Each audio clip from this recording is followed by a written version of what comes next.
Julie, you're in charge of workplace development at Accenture, and you've set a goal of making sure that Accenture's workplace is equally represented by men and women by the year 2025, 50-50. How close are you to getting there? Well, we're really excited to report that we have 459,000 people globally, and we're at 42% women. So we are terrific. On track. We are really excited about that. And what about racial diversity? You said you're beginning to work into that area. What are your goals there? Well, our goals in racial diversity are really about being inclusive. And so while we are very successful at recruiting, we feel that it's important, if you want to have people be successful, that the workplace is inclusive. And so a couple of years ago, we began having courageous conversations around race, for example, after the U.S. Had a terrible incident, a terrible week of incidents. And we felt that we couldn't actually be an inclusive and diverse company unless we were willing to have those conversations. Well, you're absolutely right, because it's more than just the numbers, isn't it? It's about inclusion. It's about feeling like you belong, and it is empathy.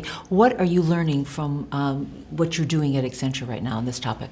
Well, what we are learning is that as important as the numbers are around diversity, and for many companies that's the first step, if you don't focus on what's happening every day, what it feels like to come to work, then you won't achieve your goals. And we put out some research last year around culture. And what it became clear is that there are real critical drivers of culture that, yes, are programs as well as leadership, but also how does it feel to come to work every day? Well, it's really interesting that this is the new conversation inside of companies all across America, big and small. CEOs and business leaders are talking more and more about their responsibility in dealing with the needs of society and a lot of these social issues and tying it in with their corporate mission. What is your thinking about corporate responsibility with this new definition? Well, when we think about corporate responsibility, we start with our core values. And so we have our mission is to improve the way the world works and lives, and our core values are around respect for the individual and meritocracy. So we think about our core values, about our employees, and then about how we have responsibilities to affect the communities where we work and live. So we start with those three principles, and then we measure ourselves by, if we're willing to advocate, are we willing to act and invest? And so that's that formula that helps us decide where we should use our voice. What do your employees want you to do and Accenture to do more? I think our employees are looking for us to both externally and internally represent the values that we say are important.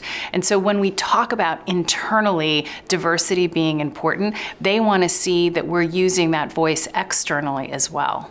So I understand that you've been talking to a lot of the CEOs and C-suite executives at big Fortune 500 companies about these very issues. What are you telling them, whether it's about diversity or some of these other social issues? So what we're telling them is we're sharing our best practices, and fundamentally at Accenture, particularly on inclusion and diversity, we made a decision that inclusion and diversity was a priority. We want to be an innovation-led company, and we thought it was critical to being innovative, that we be inclusive and diverse. And so we set goals, we have action plans, we measure our progress, and we hold leaders accountable. And our conversation with other CEOs is very much about, if you want to make progress, then you have to first decide it's a business priority and then treat it like a business priority. Are you seeing that they are making changes too?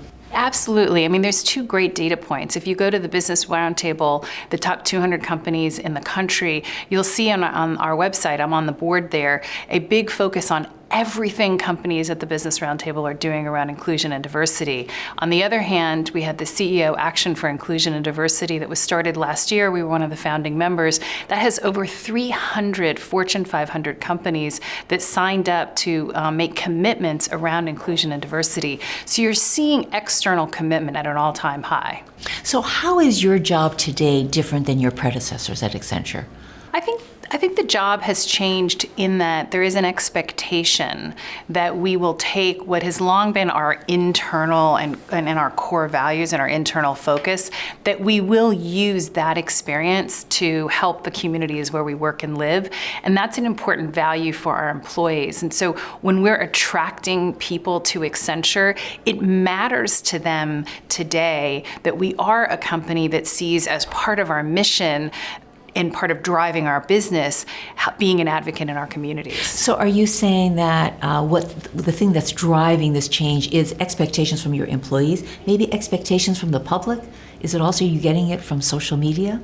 Well, I don't think it's the sole driver. So I start with what we are doing is very much core to our business. So we're an innovation business, we're a people business. So we advocate and use our voice on inclusion and diversity, which is key to workforce development and innovation.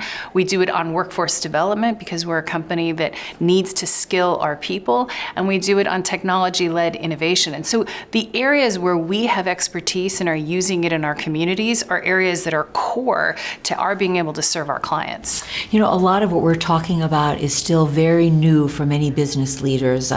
It's like a new part of their job. Who are you watching and learning from? Who's a role model for you? For me, Bernard Tyson at Kaiser Permanente is a role model. He is driving very successfully the business of Kaiser Permanente. He is leading from the front in the community, using their expertise in health to change communities with respect to health, with respect to homelessness and the well-being of the community.